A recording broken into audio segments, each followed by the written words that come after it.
వాళ్ళకి ఈ నలుగురు ఎమ్మెల్యేలకు మేము పంపుతున్నాము. ఎందుకండి ట్రాన్స్జెండర్స్ గలం విప్పి బయటకు వచ్చి పని చేయడానికి సిద్ధపడితే మీరు మగవాళ్ళై ఉండి ఏం పని చేస్తున్నారు? ఎమ్మెల్యేల జనాలు ఎందుకు ఏలుకున్నారు మిమ్మల్ని? మేము ఈ వీళ్ళకి పంపిస్తున్నాము.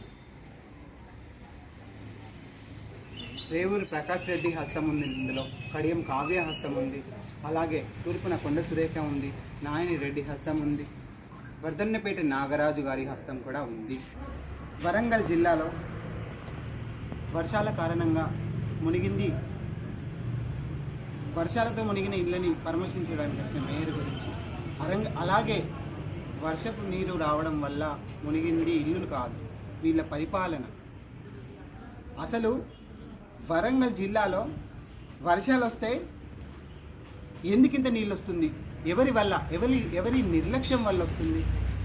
మరి ఈ నియోజకవర్గాల్లో ఉన్న ఎమ్మెల్యేల హస్తం లేనిది ఇళ్లలోకి రావు. మరి బొందివాగు 133 మీటర్ల ఉన్న బొందివాగు 33కి చేరింది. మరి ఈ బొందివాగు వల్ల మరి అక్కడ కబ్జా చేసి గ్రీన్వుడ్ స్కూల్ ఎక్కడి నుంచి వచ్చింది, అలాగే కొబ్బరి తోట ఎక్కడి నుంచి వచ్చింది, అలాగే చుట్టుపక్కల ఉన్న ప్రాంతాలలో అపార్ట్మెంట్స్ ఎవరి వల్లనే ఇవి కబ్జా చేసి ఇల్లు కట్టడం వల్లనే ప్రజలకి సమస్య ఏర్పడిందని తెలియజేస్తున్నాను. మరి హనుమకొండ నాయని రాజేందర్ రెడ్డి, తూర్పు కొండ సురేఖ, ఎమ్మెల్యే పరకాల, అలాగే మన కడియం ఎంపీ గారు ఉన్నారు. మరి ఇంతమంది ఎమ్మెల్యేలు ఎంపీలే హస్తం లేనిది ఇది జరగదు. సీఎం గారు వచ్చారు, సీఎం గారు వచ్చి చేతులూపి పోతే మాకు న్యాయం కాదు.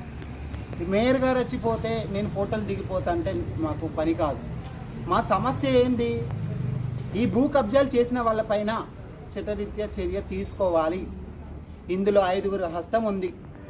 తూర్పు ఎమ్మెల్యే కావచ్చు, పరకాల ఎమ్మెల్యే కావచ్చు, నాయని రాజేందర్ రెడ్డి కావచ్చు, అలాగే కడియం ఎంపీ గారు కావచ్చు, ఇక్కడ ఉన్న ఎమ్మెల్యేల హస్తం ఇది. మరి ఎమ్మెల్యేలకు చేత కావట్లేదా? పరిపాలన చేత కాకపోతే చెప్పండి. ట్రాన్స్జెండర్ కమ్యూనిటీలో మేము చోటిస్తాం, ప్రజల గలమై మేము ప్రజల ముందుకు వస్తాం. ట్రాన్స్జెండర్స్ దాంట్లో మీకు సగ భాగాన్ని మేము ఇస్తాం, రండి. మరి మీకు చేత కాకుంటే పరిపాలన మేము చేస్తాం. మమ్మల్ని గనక మీరు మా సపోర్ట్ తీసుకొని మీరు ముందుకు వెళ్ళకుంటే మీ కూర్చున్న సీఎం సీటు కూలిపోయే అవకాశాలు ఉన్నాయి. ఎందుకంటే ట్రాన్స్జెండర్స్ దీవిస్తే అర్ధనారీశ్వరుడు పలుకుతారు, అదే ట్రాన్స్జెండర్స్ శపిస్తే మీరేమవుతారో పాతాళ లోకానికి వెళ్ళిపోతారు.